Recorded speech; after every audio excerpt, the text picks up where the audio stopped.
সময় বা ঘড়ির চাকা কারোর জন্য অপেক্ষা করে না, তেমন এটাও সত্যি জীবন কিন্তু কারোর জন্য থেমে থাকে না। জীবনে বাধা বিপত্তি আসবেই, সেই বাধা বিপত্তি বা সুখ দুঃখ সব কিছু উপেক্ষা করেই আমাদের জীবনকে সুন্দরভাবে গুছিয়ে নিতে হবে। বর্তমান দুনিয়ার মানুষেরা আমরা এতটাই স্বার্থপর হয়ে গেছি যে আমরা এটা চিন্তা করি না আমরা নিজেদের বিপদ নিজেরাই ডেকেছি।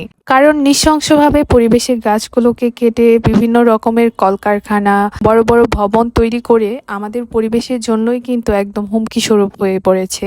আচ্ছা যাই হোক, এই বৃষ্টিটা কিন্তু সেই ঘূর্ণিঝড়ের রোমান। তো আমাদের এখানে হয়তো বা তেমন ভাবে আঘাত হানেনি, কিন্তু অন্যান্য জায়গায় কিন্তু অনেক ক্ষতি হয়েছে। সারাদিনের ঝড় বৃষ্টি দেখে ভেবেই নিয়েছিলাম রাতে খিচুড়ি রান্না করব, তবে শাশুড়ি মা বলল আজকে বউ ভাত রান্না করবে।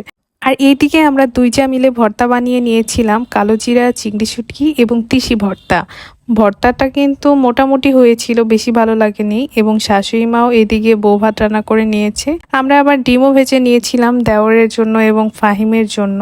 তারপর সরাসরি বসে গেছি একদম গরম গরম বউ ভাত খেতে। আচ্ছা যাই হোক, আপনাদের কাছে ছোট্ট একটা প্রশ্ন, বাঙালি বৃষ্টি হলেই কেন খিচুড়ি খেতে পছন্দ করে? এটা কি কোনো লজিক আপনার জানা আছে? জানা থাকলে কিন্তু কমেন্ট করে জানাতে পারেন। যাই হোক, পরের দিন সকালবেলা শাশুড়ি মা বলছিল প্রত্যেকদিন সকালে একঘেয়েমি রুটি খেতে ভালো লাগে না, আজকে সকালে রুটির পরিবর্তে না হয় পিঠা তৈরি করি। তো আমি অ্যাকচুয়ালি এখন পর্যন্ত পিঠা বানাইনি, বানাতে পারি না। আমার শাশুড়ি মা অথবা যা তৈরি করে, গ্যাসের চুলায়ও কিন্তু অনেক সুন্দর পিঠা হয়। তো এই তো পিঠাগুলো বানিয়ে নিয়েছে, আর আমিও কিন্তু গরম গরম খেতে বসেছি, কারণ পিঠা কিন্তু ঠান্ডা হলে ভালো লাগে না। আল্লাহর রহমত এবং অনেক ভাগ্য করে এরকম শাশুড়ি পেয়েছি, যে শাশুড়ি মা রান্না করছে, পাশে বসে নাস্তা করছি এবং ভিডিও করছি। অন্যান্য শাশুড়ি হলে তো কত কিছুই না বলে ফেলতো। সব সংসারেই সুখ দুঃখ বা ঝামেলা থাকবে, কিন্তু এগুলোকে মানিয়ে গুছিয়ে নেওয়ার নামই হচ্ছে সংসার। আর সংসার জীবনে যেহেতু পা দিয়েছি, বিভিন্ন সময় নিজেকে বিভিন্ন পদক্ষেপে বা বিভিন্ন পরীক্ষার মুখোমুখি হতে হয়। আর এই সব কিছু মানিয়ে গুছিয়ে সুন্দরভাবে পরিচালনা করার নামই হচ্ছে সংসার। সেই দিন সকালে ঘুম থেকে উঠে নাস্তা করতে করতে সবকিছু মিলিয়ে অনেক লেট হয়ে যায়। তো দিনটি ছিল মঙ্গলবার। পরে আমি আর ভাবি মিলে আবার হসপিটালে যাই, যেহেতু হসপিটালের কাজ সকাল সকাল সেরে নিব, হসপিটাল থেকে এসে গোসল করবো এই চিন্তা করেছিলাম। তো হসপিটালের কাজ শেষ করে এরপর একটু চুলের জন্য হার্বাল কিছু পাউডার কিনে নেওয়া হলো।